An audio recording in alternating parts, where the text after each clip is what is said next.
আসসালামু আলাইকুম, আমি ফারজানা পায়েল। আশা করছি সবাই ভালো আছেন, আমিও ভালো আছি। তো আজকে এই গরমের মধ্যে আপনাদের সাথে একটি নতুন রেসিপি শেয়ার করব।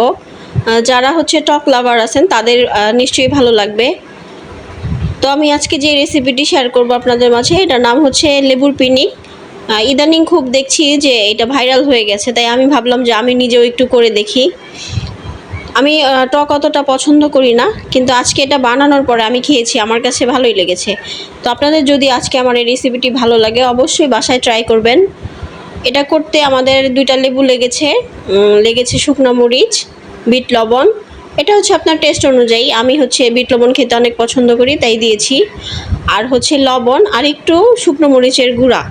তো এটা করার জন্য আমি লেবু এখানে স্লাইস করে কেটে নিচ্ছি।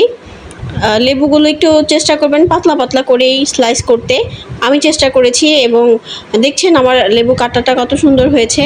তো এরকম করে কেটে নিয়েছি। কেটে নেওয়ার পরে আমি এইখানে একটা হামানদিস্তা নিয়েছি। এটাতে আমি যেই শুকনো মরিচগুলো ভেজে রেখেছিলাম সেটা গুঁড়ো করব।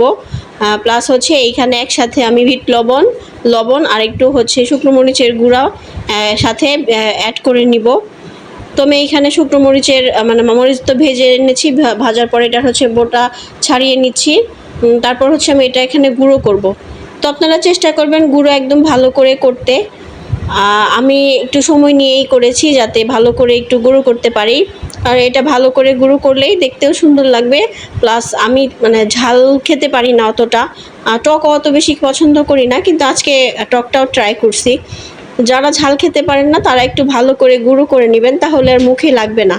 তো আমার গুঁড়ো হয়ে গিয়েছে। তারপর আমি যে স্লাইস করে কেটে রেখেছিলাম লেবুগুলো তার উপরে সুন্দর করে ছিটিয়ে দিয়েছি। ছিটিয়ে ভালো করে একটু মেখে নিয়েছি। এই তো তৈরি হয়ে গিয়েছে আমার এই রেসিপিটি। আমি জানি যাদের অনেক বেশি টক পছন্দ তারাও পছন্দ করবে। প্লাস যারা টক পছন্দ করে না, এই রেসিপিটি দেখলে তাদের মুখেও পানি চলে আসবে। তো এই তো আমি এখানে একটু খাচ্ছিলাম, আপনাদের সাথে শেয়ার করলাম। ভালো লাগলে শেয়ার করবেন। আসসালামু আলাইকুম।